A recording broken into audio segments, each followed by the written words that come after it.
I'm Matthew Lamb, and I am absolutely amazed, gobsmacked to be stood here as the chair of the Social Audit Network, full stop, and to be welcoming you all to what will be a fab day. It really will be a fantastic day.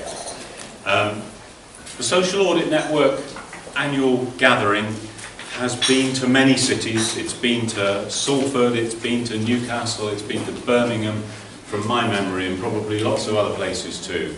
But we are delighted to be back in Liverpool this year and back at the Women's Organisation, which is just a fantastic venue and a great host organisation for the Social Audit Network.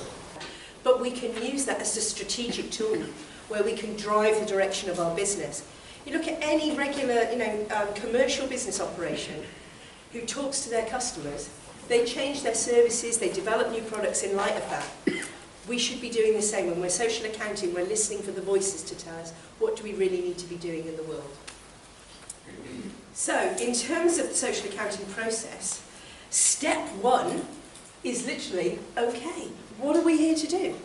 Do we know, can we articulate well enough what our vision, our mission, our values, what we do every day in service of those? If we can get that written down, then we're starting from a good place. Then what we want to do is to say, okay, what would we expect to achieve as a consequence of that? So you're thinking through, that kind of theory of change model where you start with, well, this is what we're trying to do. What would we see different at the end in that case? If we know what impact looks like, we're much more likely to achieve it. Then what we try to do is to say, okay, let's try and map out then those objectives that give us a sense of what this journey looks like, what we would expect to see differently along the way, and what might be the little indicators along the way that would tell us we've made a difference. What might people say if we've made that difference? So you map that out. Then what you do is to say, and who are the people who will know the answers to these questions? And sometimes it will be your customers, sometimes it might be directors, sometimes it might be investors, it might be partner organisations, but those are your stakeholders, and what we do as part of the social accounting process is to map those out. Typically we might look like something that looks like onion rings, where you're at the centre of that and you think, okay, how much do these organisations influence me? So what you could end up with is something that looks a bit like this, where you can say, okay, this is quite complex. Have I thought through every single one of my stakeholders? What we try to do is to say sometimes people will have a much bigger effect on your organisation because they're at the heart of it, they are your customers. Other times you might be saying, yeah, okay, well they're kind of a partner, we talk to them occasionally, we deliver some stuff. They might be further out in your ring of stakeholders, but all of them have a voice that needs to be heard. And all I'm trying to encourage you to do is think, when I hear something, do I know what I'm listening to and can I trust it? And we'll come back this afternoon to, should you trust everything you hear? Okay? All right, I'm going to hand over to Anne. Have a lovely day, and it's lovely to see you all. So. That's to them is more important. But because they're focusing on that, they become an incredibly successful organisation. So yes, it runs alongside the financial accounts, reports on social, environmental and economic performance and impact. It's controlled by the organisation. This is about empowering you and your stakeholders, your staff, your management committee, to really get involved and control this and take ownership of it. But it's trying to be accountable to all your stakeholders. So sometimes, if you're measuring sort of social impact, something like that, you're just thinking about the people you work with. What this also says is, what about your staff? What about your volunteers? What do your management committee think? What do people, I work also in local government, so what do the commissioners think of the services that you provide? So you're asking a sort of 360 review as part of this.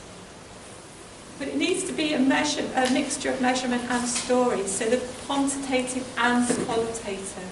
You need both in there to get the true picture of what's happening. And we believe that independent verification is crucial to be able to prove the value of what you do. Prove whether it's robust or not. Prove that what you're telling is true and good news and not fake news. Okay, thank you very much. Hello there, my name's Neil McInroy, Chief Executive of the Centre for Local Economic Strategies. Firstly, I'm really sorry I can't be with you today. I had a horrible clash and I've got to be in Glasgow today with the Scottish Government event on inclusive growth. But my colleague Stuart McDonald's here and hopefully he can pick up some of the points I make and have a discussion from there on in. I've got 5 points to make and I hope they're useful for you. Firstly, I'd like to say and think, and you need to maybe realise this, that you are a movement. You're a movement to infect social value in society and in the economy. And it is early days in that. And in that, I think you're at the beginning more than the end. Clearly the Social Value Act, you've made inroads because of the Social Value Act, and a wider consciousness is emerging about the importance of social value. But because you're just at the beginning, you need to keep plugging away, and Claes is fully supportive of your endeavours, and we just need to keep plugging away. It's the beginning, and probably going to be the end of this infecting social value and how society and economy functions. Often, the questions of social value are too often trumped by efficiency and the cuts agenda. And that's a challenge for you, I feel, in terms of the frame we're in. And there's something, and it links to my third point. It's about social justice. What is social value and social order? I think it stands at the core of a social justice movement. In essence, it says society needs to be more social. I think it's more of a comment than a question. Those of us who've worked in this sort of area for a long time realise the importance of language and terminology and changing attitudes. But the word philanthropy keeps cropping up in presentations that we do. And it's against our ethos. I mean, it's a social investment, it's not philanthropy. And maybe we could stop using that term and change some of the values and attitudes as well. Because it came up in a couple of those presentations. And that charitable bit and giving to the poor deserving or whatever it is, I think we need to get rid of that. Okay, so you see philanthropy as a patronising thing in itself? I think philanthropy as a term is associated with that sort of giving. And it isn't, it's an investment. And a lot of companies no longer see, investing in charities as philanthropy. No, certainly. We continue to use the term. That's what I'm saying. As CEO of a charity, I talk about my investors. Yes. I don't talk about donors. Yeah, exactly. It's the same sort of. Yeah. To be a mentor, to a chief executive of a charity. I'm not coming to you in a month's time and say, a business planner, that's great, but we struggle to actually produce a framework that measures what we do, because we've just ticked off there's the number of change in the organisation. Here's the pound value of what we want from producers who are marginalised as a share of our overall purchases. We've done a lot of the right things at 30 organisation. I'll be a bit more specific, and I have to all 3 awards with the work that we can highlight, and it's evidence you from the social audit, particularly for the World of Work scheme. So those grants start We focus actually on what matters, because like I've said, our tenants are not interested in how many.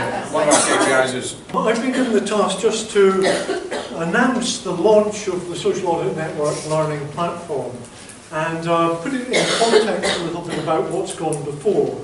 So I was going to be doing this with Lisa McMullen, but unfortunately she's unwell today and is unable to be here. So I'm standing in, and so I'm both Alan Kay and Lisa McMullen. So just to give a little bit of a historical background and why, in particular, we have created this learning platform.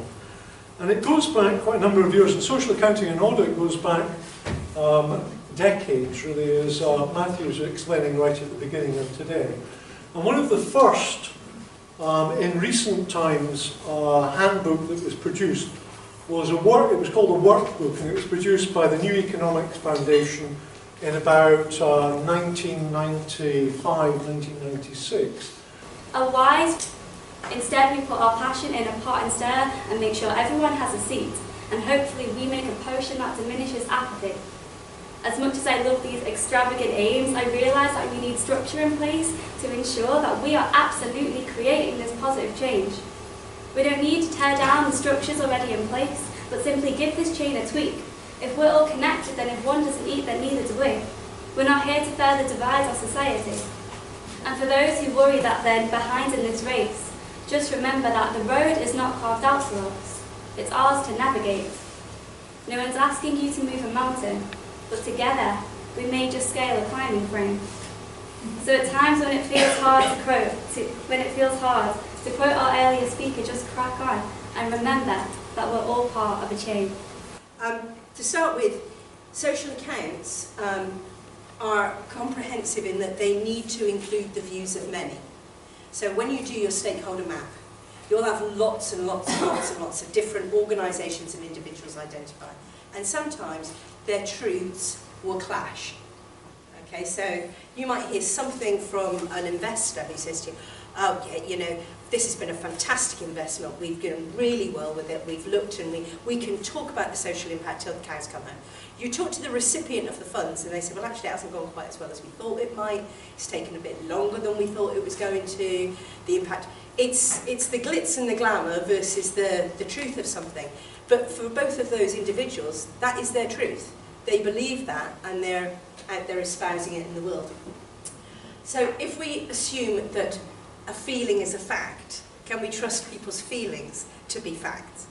Actually, no. We need to question a bit underneath that, and we need to get to some evidence to say, have we seen a change? What does the change look like? So being able to determine fact from fiction is important.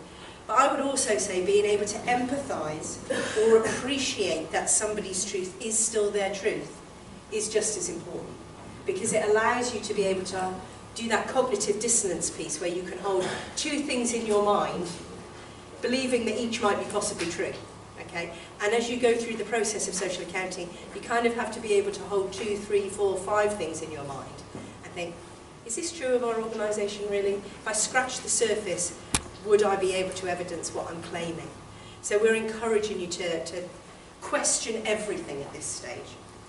Of how I think things may go or how I think things might go in the future. So a smidgen of history is, in the recent past, this goes back to the early 1990s, and organisations at that time, and it was mainly workers' co-ops, were beginning to write a social account of what they were doing, a social report of what they're doing using quantitative and qualitative data. At that time, people were producing these reports, and there was no way of checking or verifying whether or not they were true and whether or not they had been scrutinised by any independent body.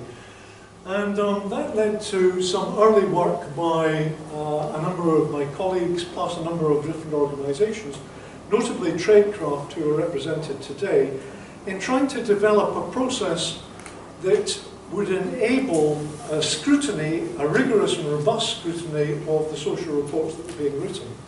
There were also experimentations in Liverpool, and I mentioned this morning, clusters of organisations in Liverpool going through social accounting and audit, and from that experience is that we developed the audit process into what it's become today, and then since then we've developed it further. And the idea originally was that you might have an individual social auditor going around organisations and checking up on social reporting that's being done in these organisations. But very soon that appeared not to work particularly well, and so we came up with the idea of having a panel. And a panel of people that came together with different viewpoints, different experiences, and they sat together with the organisation and scrutinised and audited the social report or the draft social accounts that had been written by the organisation. Now since then, things have developed dramatically in this world of social impact and social reporting, and things have changed, and we've tried to keep up with the times. In fact, they call us to do an impact assessment and do an impact assessment with the trade. So they're very happy. They want the panel to be there. So I think the panel is a major USP for us in India.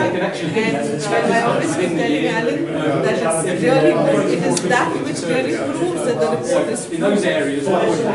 But the most important thing is getting the panel members is the biggest challenge. But we have tried to overcome that also because we know we train a lot of people, we keep talking about this to many people, so we have a pool of panel members who are there, so we just tell them, oh, there's an audit, they want you to come, and they're all okay to come, so they're all really excited to come and be part of the panel. And we have panelists from various verticals, it's from finance sector, we have a few people from various verticals of NGOs, if it's disability, we have 4 or 5 people who are experts in that field, we have 4 or 5 people who are experts in the field of children, in education, in health. So we have a very good panel. The panel plays a major role in the audit process. As a sort of VAT escape measure, but essentially they're only being paid on delivery of actual service activity or some other product. Whereas what we call a pure grant agreement is something which you can see is actually going towards resources which help deliver that activity. It may be something that's attached to a project or to the hire of equipment or renting of premises. So that would not count as trading income. I'm happy to take any questions from you. Yeah, good. Sorry, I'm conscious of time. I'm fascinated by taking down business. So, have you got some concrete and also would you see if you've got working with and you realise that they don't teach you would you see it as your role as an organisation to try and bring them into this, or would you say you're kind of dealing in something that we involve I mean, one of the stated objectives is to start calling out things. So our Chief Executive nationally, Sasha Romanovich, will, stated one of the objectives for the firm is to actually call out things that are not right. That's the important thing about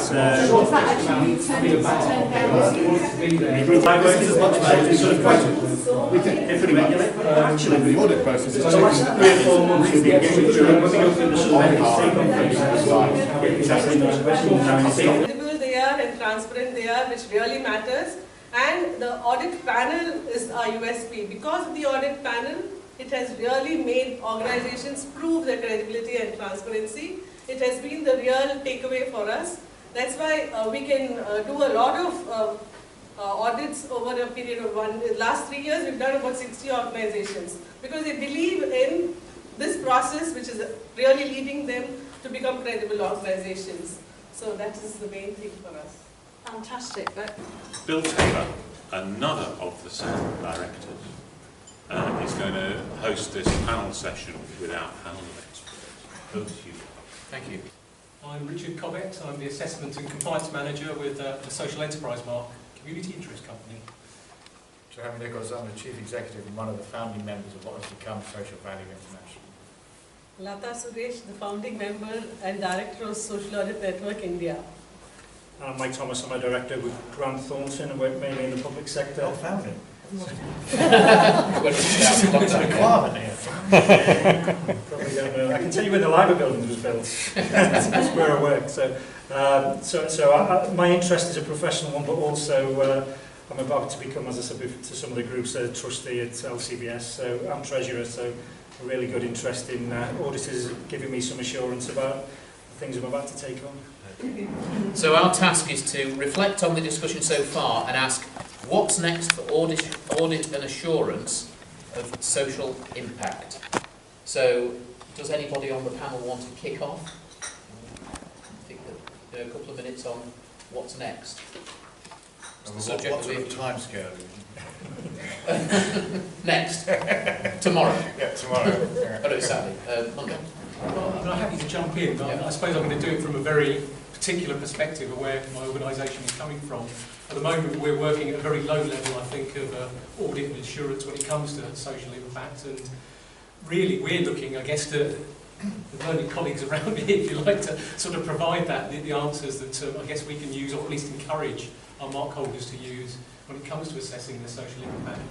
In those terms, it's about, if possible, trying to find some sort of common base measures that may be there. I don't know, perhaps that is too much to expect. But something that could be applied to all and that can be reported on in a consistent fashion. So that's where we're trying to get to in our next phase of looking at this particular thorny subject. So UK next is that the BSI, British Standards Initiative, is going to be launching its social value, social impact, whatever language they're going to end up with, one of the two. There will be a standard anyway, social impact being produced by the BSI to add to all their other standards. So that the increase in standardisation will happen, and I think there is a massive positive, largely convergence of what everyone's thinking about around the world, and it's going generally in that direction. This is a nascent field in India, so if there is a standardization that happens in the UK, then immediately somebody would want to follow the same in India. We are also working on a similar thing, but then we find that there are a lot of players doing different things. So if there is one simple solution for all, that would be the best thing that which we could take forward in India. But there is a need of the hour is to have something standardized for calculating the impact and assessing the impact. I think for me, it's only going to grow, isn't it? I mean, the sort of reports earlier this week, the rise of impact investing will sort of mean that more and more of it is needed. So standards always sort of follow or hopefully sort of come ahead and alongside. If sort of financial reporting is anything to go by, financial auditing, then the standards are crucial to sort of the assurance that is given. So I think a positive future and probably going to grow as it would be my interpretation. Yeah, well, I mean, one of the things that I mentioned in talking earlier was about working together to create common standards. Coming from a kind of community development background and getting involved in community enterprises, I'm always slightly suspicious about organisations taking it upon themselves to create standards for everybody else without it coming from grassroots level and at least getting some input from grassroots level. And one thing that SAN, to its credit, has done is that we haven't gone away into a darkened room and concentrated on developing systems and processes and so on, and then presenting it to other people. What we've tried to do is work very closely with people that are trying to run small community and social enterprises on the ground and learn from them. So, although on the one hand I would welcome standards, and if we can get common practices that take account of social and community and collective benefit, then, and cultural benefit for that matter, is that I would be very happy for that to happen. But my concern is that is there enough input coming from the grassroots of the social enterprise sector so that it's something that we would want to adopt and do it willingly? I think you're absolutely right. I think one of the things that we might reflect on is when the standards are introduced, they tend to become a shorthand for, especially for funders maybe, that says, oh right, well, we're only going to fund people who are audited to that standard because it has to be there. If that standard is not applicable to especially smaller organisations, then they will have an issue because there needs to be something which suits their needs. Yeah.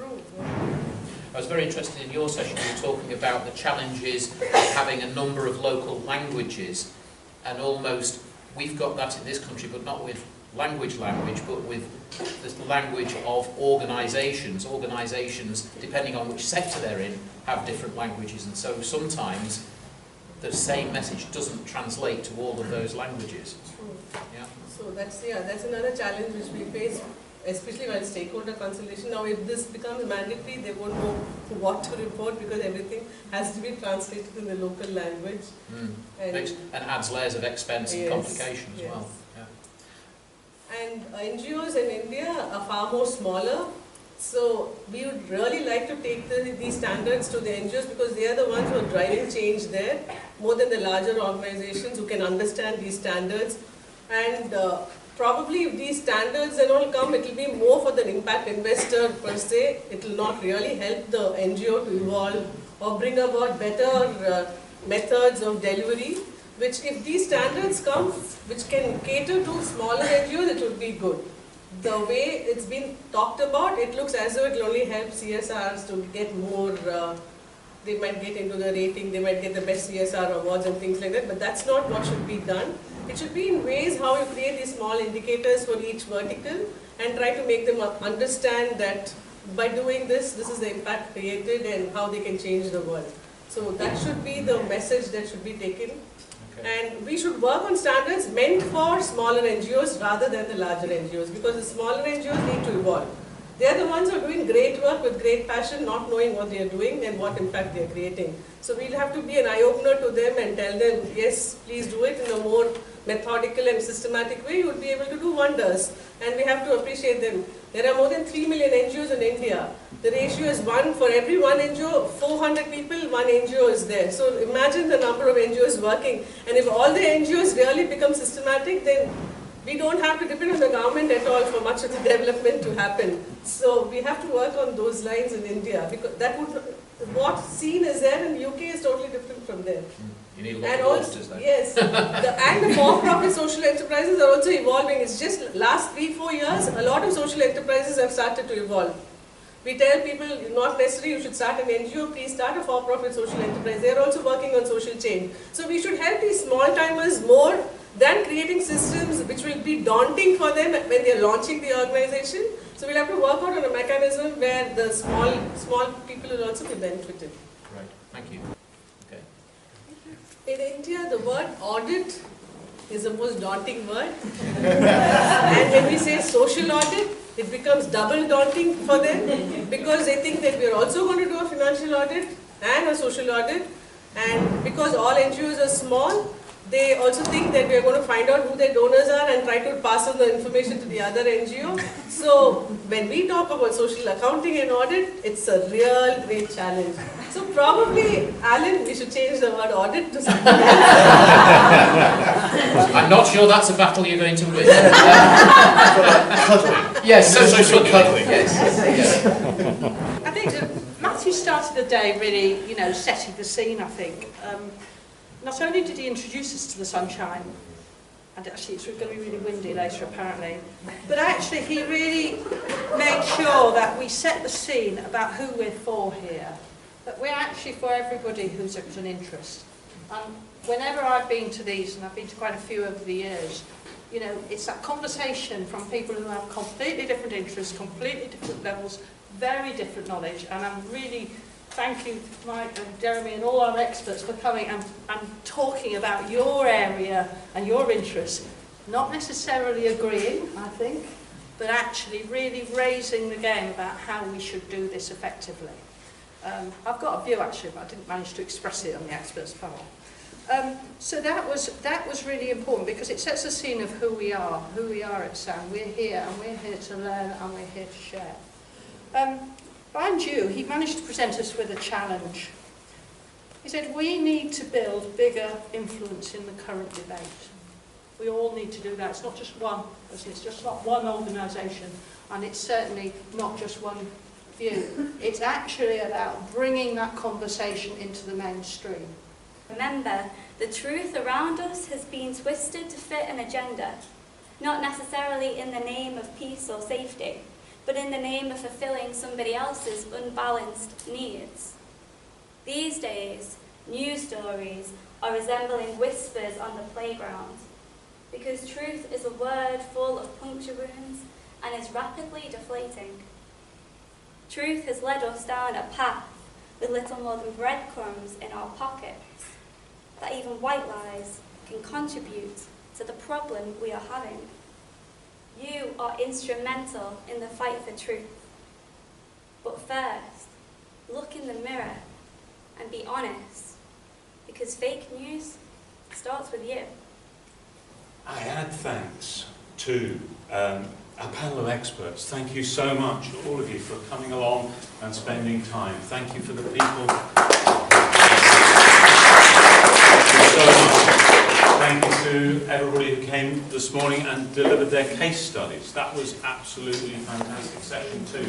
Thank you to all my fellow SAM directors who've pulled together to introduce sessions, help organise the day, and to Anne Lithgow in particular, who's been absolutely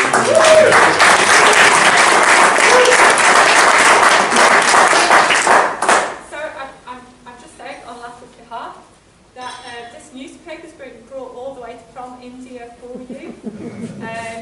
Please do take one. Please do learn a bit more about what's happening there. Some really, really interesting stuff in this. And there's a picture of Alan Kane there.